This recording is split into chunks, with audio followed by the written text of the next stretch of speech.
Hello students, कैसे हैं आप? आई होप आप अच्छे होंगे। I am K N Sharma, the maths teacher. Welcome to my YouTube channel K N Sharma classes. Students, आजकल जो मैं आपके लिए जो वीडियो लेकर के आ रहा हूँ वो है क्लास 10th एनसीईआरटी का चैप्टर 7 है कोऑर्डिनेट ज्योमेट्री। इसमें स्टूडेंट्स, इससे पहले मैंने जो वीडियो बनाया उसमें मैंने आपको एक डिस्टेंस फार्मूला ड्राइव करके बताया हुआ है। अगर आपको वो ड्राइव करना नहीं आता है तो इससे पहले वाले वीडियो में आप उस फार्मूला को देख सकते हैं कि डिस्टेंस फार्मूला क्या होता है। और स्टूडेंट्स, इसके बाद जो मैंने क्वेश्चन 1 कराया हुआ है वो भी आप देख सकते हैं। अब आते हैं स्टूडेंट्स, क्वेश्चन 3 है। क्या है क्वेश्चन? क्वेश्चन है determine if the points 1 and 5, 2 and 3 and -2 and 11 are collinear.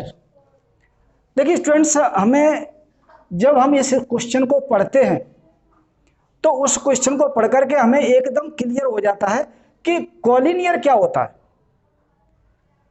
Collinear का मतलब होता है कोई भी पॉइंट्स हैं, अगर कोई भी 3 पॉइंट्स हैं, अगर मैं ले लूँ ये और ये हमारा ए है, ये बी है और ये सी है।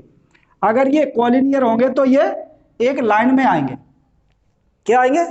एक लाइन में आते हैं। और अगर लाइन में आएंगे तो हमें ये पता है कि एक लाइन यानी this plus this is equal to this होना चाहिए।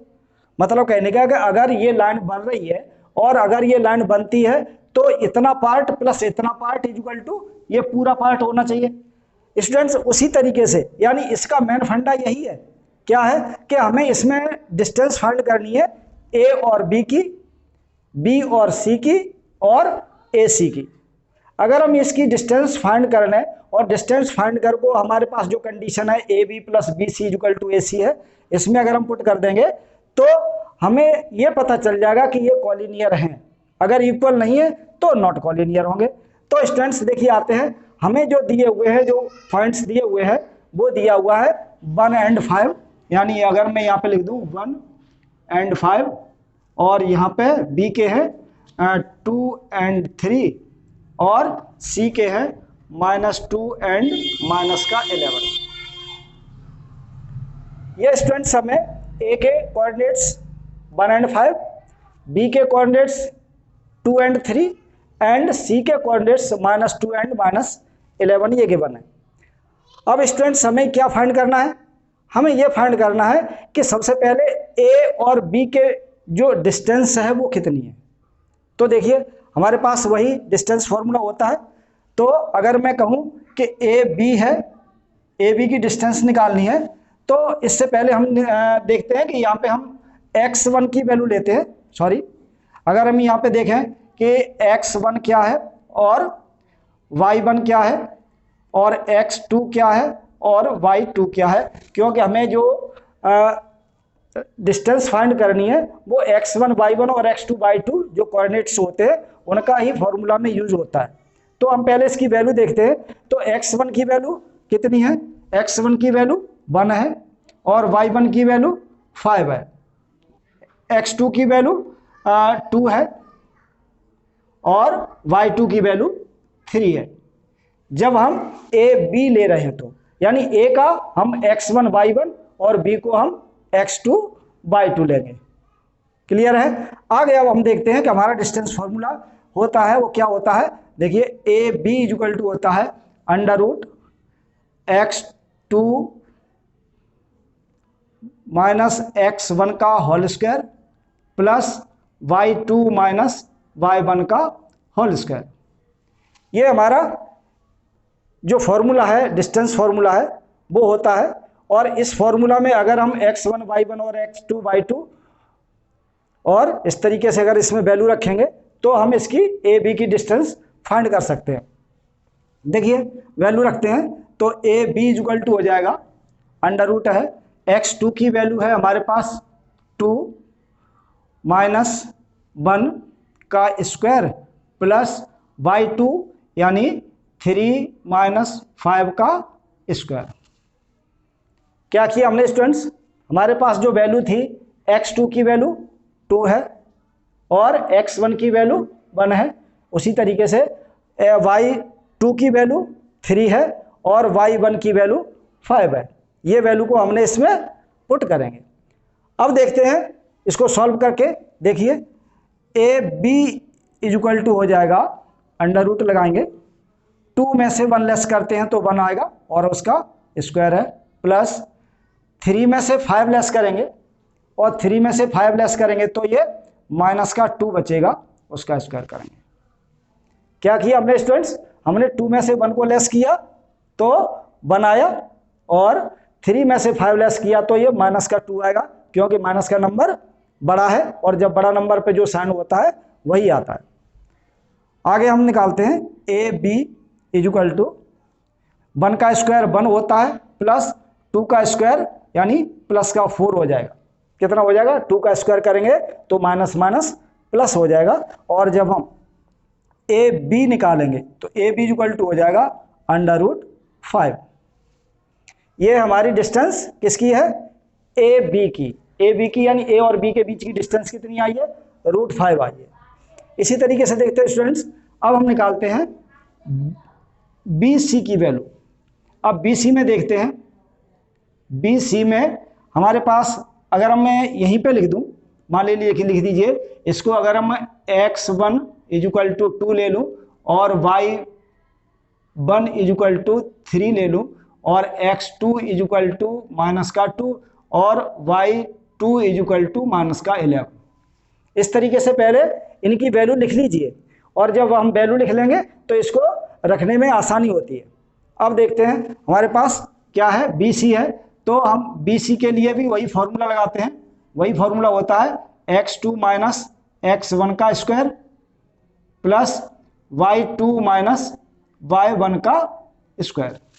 ये हमारा डिस्टेंस फार्मूला है और डिस्टेंस फार्मूला में हम इसकी वैल्यू रखेंगे तो देखिए क्या आता है, वी सी इक्वल टू आएगा x2 की वैल्यू माइनस का 2 और माइनस 2 x2 माइनस x1 का और स्क्वायर प्लस y2 की वैल्यू माइनस का 11 और माइनस का 3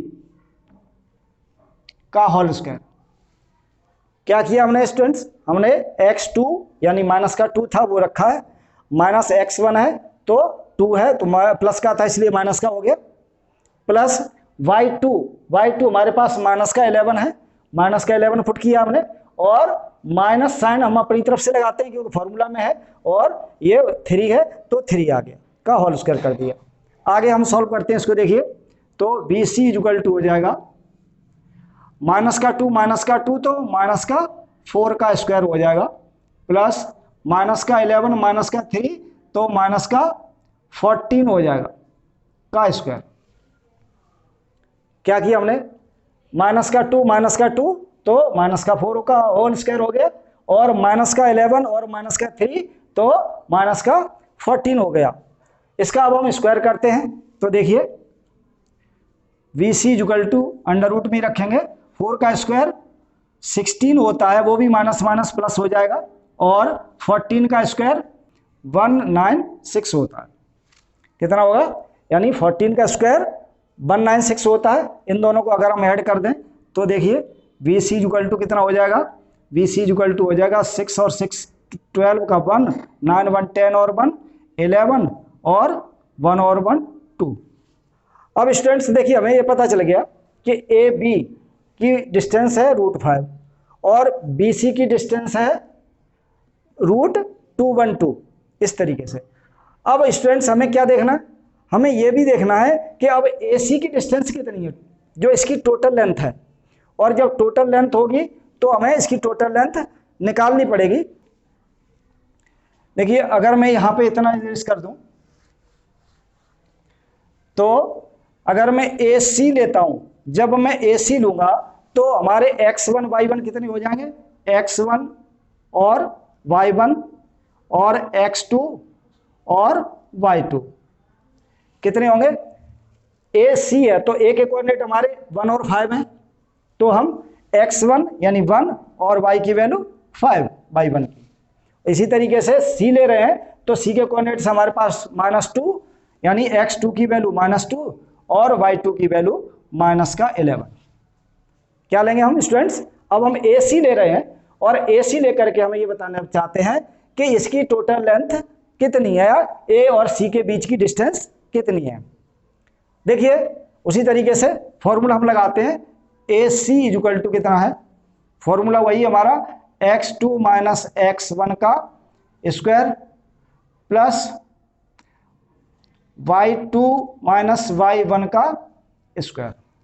तो AC इक्वल टू कितना हो जाएगा, देखिए x2 कितना हमारा -2 और -2 और -x1 की वैल्यू 1 का स्क्वायर प्लस y2 -11 है तो -11 और -5 का स्क्वायर। ये वैल्यू हमने इसमें से जो हमारे A और C पॉइंट्स के जो कोऑर्डिनेट हैं उनको हमने x1 y1 और x2 y2 लिख लिया। अब सॉल्व करते हैं इसको। तो देखिए AC इक्वल टू कितना होगा, -2 -1 तो -3 का स्क्वायर प्लस और -11 और -5 तो -16 हो जाएगा का स्क्वायर। अब AC आगे हम इसको सॉल्व कर दें तो AC हो जाएगा 3 3 या 9 प्लस 16 कितना होता है, ये होता है 256 होता है। कितना होता है, यानी 3 3 या 9 और 16 या 256 होता है। तो AC इक्वल टू कितना हो जाएगा 9 6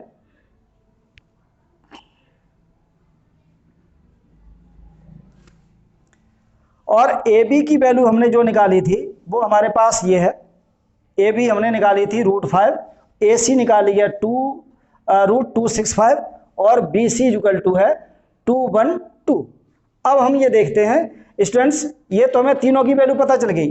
तो हम अब ये देखते हैं कि क्या ये AC इक्वल टू, यानी हम देखते हैं क्या है कि AC इक्वल टू होना चाहिए AB प्लस BC।